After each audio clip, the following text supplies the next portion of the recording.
вопросы, которые вот именно сельхозпроизводители есть индивидуальные предприниматели, которые занимаются, мы создаем все условия для того, чтобы они себя чувствовали более увереннее на тех землях, которые они используют, но в то же время мы изменили договорные отношения, потому что вот то, что я предыдущий сказал о том, что земли не обрабатываются и тому подобное, мы сейчас в судебном порядке ставим вопрос об изъятии таких земель, и это будет продолжаться работа, если они не будут реагировать на то, что мы их заставляем делать. Это самое главное. Второе, это, конечно, налоговая составляющая. В Мазутском районе, конечно, на сегодняшний день сельхозпроизводители нам должны 37 миллионов в бюджет.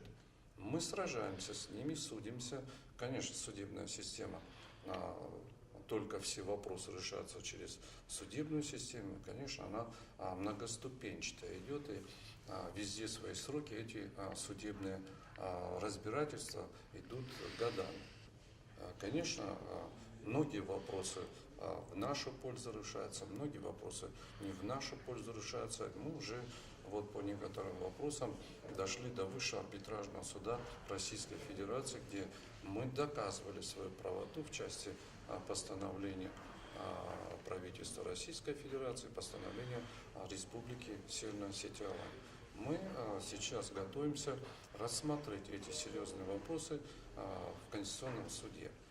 Работаем для того, чтобы доказать правоту нашу в том, что мы действовали и республика действует в соответствии с нормативными документами, которые издало правительство Российской Федерации.